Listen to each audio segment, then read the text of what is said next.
Today we are going to see the latest news from the Dallas Cowboys. My name is Liam and I ask you to subscribe to the channel and activate notifications to stay updated on the main news from the Cowboys. Let's go to the news.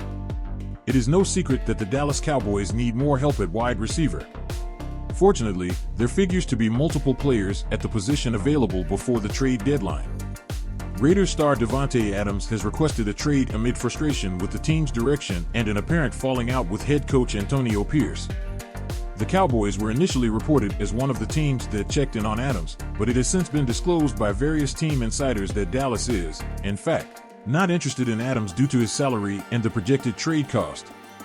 Even though Adams would transcend the offense, the team has pulled out the familiar excuses to justify its lack of interest in the three-time All-Pro.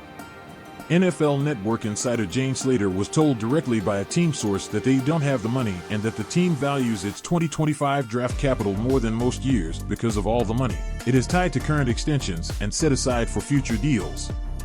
Micah Parsons, Tyler Smith, Darren Bland, and Jake Ferguson are next in line to get paid. While the Jets and other teams aggressively pursue Adams, the Cowboys do have an attractive fallback option if Jerry Jones and company are willing to step up to the plate.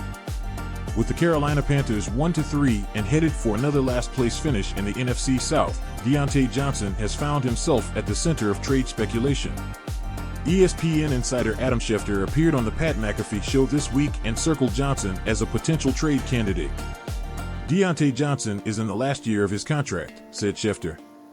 He's going to be leaving Carolina after this year anyway. If they, the Panthers, lose a few more games, why would you not be open to the idea of moving him if you got the right offer before the deadline? Panthers head coach Dave Canales downplayed the idea of trading Johnson, but that is typical coach speak. Johnson is Carolina's top playmaker. He hasn't requested a trade. Obviously, Canales doesn't want to lose him. Should Johnson become available, though, the Cowboys should be the first team on the phone. The 2021 Pro Bowler is prone to the occasional drop. He is one of the cleanest route runners in the league. He's produced in his career both as a WR1 and a secondary option. From 2020 to 2022, Johnson averaged 93.6 catches for 987 yards and 5 touchdowns per season. Even despite missing 4 games and in spite of horrendous QB play, Johnson posted 51 catches for 717 yards and 5 touchdowns last season. He also had a 100.8 passer rating when targeted. Johnson plays primarily on the outside, but he can check inside.